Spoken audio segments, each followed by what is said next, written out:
आता दारूही मिळणार घरपोच, राज्य सरकार सकारात्मक. निर्णय लागू झाल्यास उत्पादन शुल्क मंत्री चंद्रशेखर बावनकुळे यांना मंत्रालयात जाऊन दारू पाजणार. भूमाता ब्रिगेडच्या अध्यक्षा तृप्ती देसाई यांचे वक्तव्य. मद्यपींसाठी महाराष्ट्र सरकार एक नवीन धोरण लागू करण्याची शक्यता आहे. दारू हवी असणाऱ्यांना घरपोच दारू पोहोचवण्याच्या योजनेवर राज्य सरकार विचार करत आहे.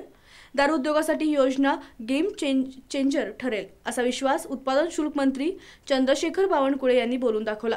जर ही योजना लागू झाली तर असे करणार महाराष्ट्र हे पालिकेचे पहिलेच राज्य.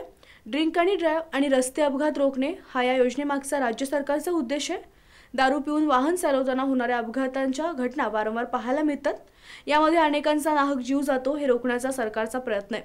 बावनकुळे पुढे म्हणाले, ज्या पद्धतीने ई-कॉमर्स वेबसाईट इतर वस्तू घरपोच करतात त्याच माध्यमातून दारूही घरपोच पुरवण्यात येईल. त्यामुळे ड्रिंक अँड ड्राईव्ह सारख्या घटनांचे प्रमाण कमी होण्याची शक्यता आहे.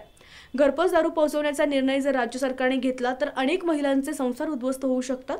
त्यामुळे असा निर्णय राज्य मंत्रिमंडळाने घेऊ नये. जर घेण्याचा प्रयत्न केल्यास उत्पादन शुल्क मंत्री चंद्रशेखर बावनकुळे यांना सर्वात प्रथम मंत्रालयात जाऊन भूमाता ब्रिगेडच्या कार्यकर्त्या दारू पाजणार असा इशारा अध्यक्षा तृप्ती देसाई यांनी दिला आहे. दारू ही आरोग्याला हानिकारक आहे.